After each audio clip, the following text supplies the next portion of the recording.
ጤና ይስጥልኝ ተመልካችና አድማጮች የቻናል ቤተሰብ ተከታታዮች በማዕከላዊ ጎንደር ዞን በጽንፈኛው ቡድን እርምጃ መወሰዱ ተገልጿል። የእብደት መቶኛ ዙር ሲል ጌታቸው ረዳ የህወሓትን ኮንኗል። ይህን ጉዳዮችም ሌላኛው መረጃችን የምናስደምጣችሁ ይሆናል። በጌዲዮን ዞን አንድ የአቢሲኒያ ባንክ ሰራተኛ በትዳር ጓደኛው ምክንያት ባላንጣ በተወሰደበት እርምጃ ህይወቱ ማለፉ ተገልጿል። አያይዤ የማስደምጣችሁ ይሆናል። በአዲስ አበባ ታዳጊዎች ታግተናል በሚልም በማጭበርበር ቤተሰባቸውን የ300 ሺህ ብር እንደጠየቁ ተገልጿል። በዚህም እጅ ከፈንጅ መያዛቸው ታውቋል። አያይዘን የምናስደምጣችሁ ይሆናል።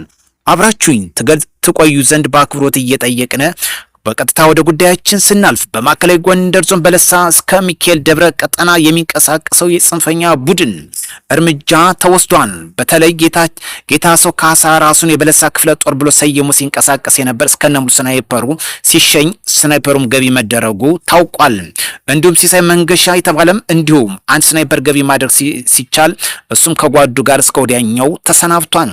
ዘራፊና ዘራፊ ጽንፈኛ ቡድን በህግ ማስከበር ዘመቻው ተጠናክሮ እየተወሰደ ይገኛል። በጦርነት የሚፈታ አለመኖሩም በግልጽ ያሳያል።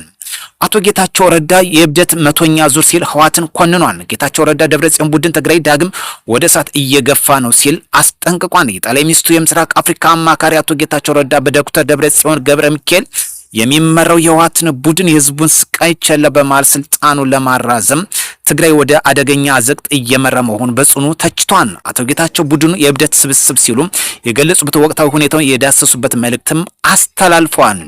ከዚህ ጋር በተያያዘም በተለይ ህወሓት በአክሱም በነበረው ስብሰባ ዳግመኛ የትግራይ ጊዜያዊ አስተዳደር በኃይል በማፍረስ መቆጣጠር የሚል አጀንዳና ድምዳሜ መድረሱ ነው የታወቀው።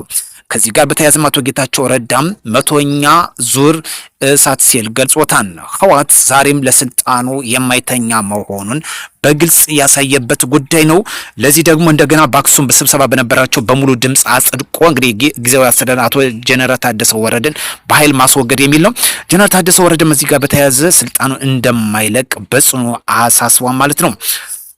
ሻለቃ ግብረ ኃይለ ሥላሴ 11ኛው ሆቴል በደብረ ብርሃን 1.9 ቢሊዮን ብር የተገነባው ሆቴል በደማቅ ሁኔታ አስመርቋል። ሚያዝያ 15 2018 ዓ.ም ኃይለ ገብረ ሥላሴ ከባለቤቱና ከቤተሰቡ ጋር የመረቀው ይህ ግዙፍ እና ዘመናዊ ሆቴል ለቱሪዝም ፍሰት መሻሻል ከፍተኛ አስተዋጽኦ እንደሚኖረው ተመላክቷል። ለደብረ ብርሃን ድምቀት ዋነኛ አስተዋጽኦ እንደሆነም ተገልጿል።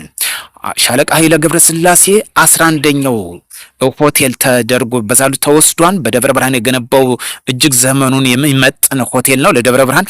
ስለዚህ ሻለቃ ገብረ ሥላሴ በብዙ በርካታ ዘርፎች የቱሪዝሙን ዘርፍ ከሚያነቃቁ አንዱ የሆቴሎች ነው። ለዚህ ደግሞ ከፍተኛ አስተዋጽኦ እያደረገ ይገኛል። በእጅጉ እናመሰግናለን። በተለይ የአቢሲኒያ ባንክ ሰራተኛ የሆነው በጌዲዮን ዞን ገደማ ከተማ አቢሲኒያ ባንክ ሰራተኛ የሆኑት አቶ ተመስገን ዳንኤል በትናንትናው ዕለት ከጠዋት 2 ሰዓት ገደማ ወደ ስራ በመጓዝ ላይ እያሉ በአደባባይ መገደላቸው ተሰምቷል። ግድያው የተፈጸመው አቶ አቡሽ ታደለ በተባለ ግለሰብ ሲሆን ግለሰቡ በሟች ላይ የሽጉጥ ጥይት ከመተኮሱ ባለፈ በተለያዩ ጉዳት በማድረስ ህይወቱ እንዲያልፍ እንዳደረገ ተገልጿል። እንደ ቤተሰብ አባላት ገለጻ ለጥቃቱ መንስኤ ተጠርጣሪው ግለሰብ ቀድሞ ፍቅረኛ የነበረችውን ሴት አግቷን በሚል ሰበብ መሆኑ ተገልጿል። በዚህ ሰበብ እንግዲህ ህይወቱ እንዲያልፍ አድርጎታል ማለት ነው። በህገወጥ ወጦች ተይዘና በማለት ከቤተሰቦቻቸው ከ300 ሺህ ብር በላይ ለማስላክ የሞከሩ ታዳጊዎች በቁጥጥር ስር ውለዋል። ህገ ወጦች ተይዘና በማለት የቤተሰቦቻቸውን የ300 ሺህ ብር እንዲላክላቸው የጠየቁ ታዳጊዎች ከነግብረ አበሮቻቸው በቁጥጥር ስር መዋላቸው ፖሊስ አስታውቋል።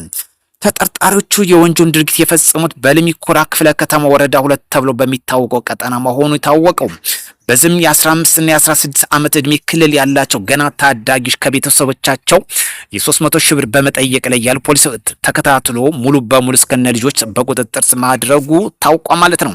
ይህ አይነት ድርጊት ተደጋጋሚ ሲሰራበት የቆየ ድራማ ነው። አሁንም እየደገሙት ይገኛሉ።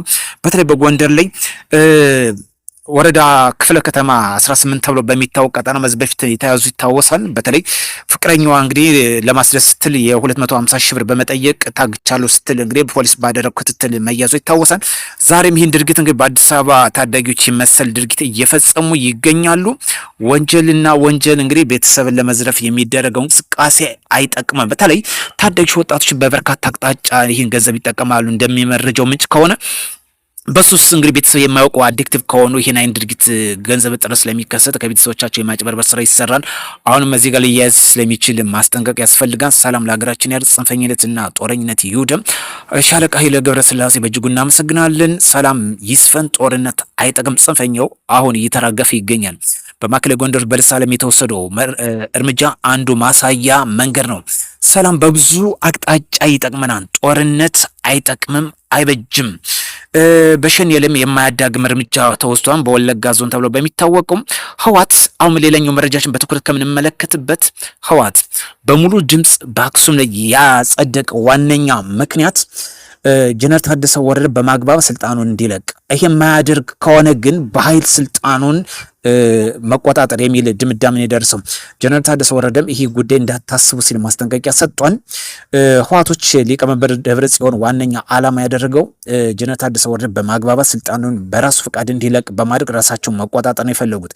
ይሄ የማይሆን ከሆነ ግን በራሳችን በኃይል እርምጃ እንወስዳለን የሚል ድምዳሜ ደርሰዋል ማለት ነው። ይህን ጉዳዮች የተከታተለ መረጃዎችን ለአድማጮቻችን የምናደርስ ይሆናል። ለዚህ ደግሞ እንደ ዋነኛነት መመሸጊያ አድርጎ የሚገኘው ጽንፈኛው ቡድን ህወሓትና ፋኖ ተብሎ የሚታወቅ ቡድን አክሱም ዋና ስብሰባው ይሄ ነው። ጽንፈኛው ቡድን እንደ ዋነኛ መሳሪያ እየተጠቀሙበት ይገኛሉ። እነሱ ደግሞ ጊዜውን አስተዳደሩ አስወግዶ ትግራይ ክልል መቆጣጠር ነው። ይህ ጉዳይ የሚሆን ከሆነ ትግራይ ክልል ለመቶኛ ዙር ያለው አቶ ጌታቸው ረዳ ይሄን ነው ከፍተኛ ኪሳራ እንደሚመጣ ያመላክታል ማለት ነው። ስለዚህ ህወሓት ይህን ጉዳይ የሚለኩሰው ከሆነ ከፍተኛ ኪሳራ ይገጥመዋል። እነሱም የመጨረሻቸው ዕጣ ፈንታ ነው የሚሆነው ማለት ነው። ሰላም ይስፈን፣ ጦርነት አይጠቅምም። መልካም ቀን ሊሆንላችሁ ከወዲሁ እመኛለሁ።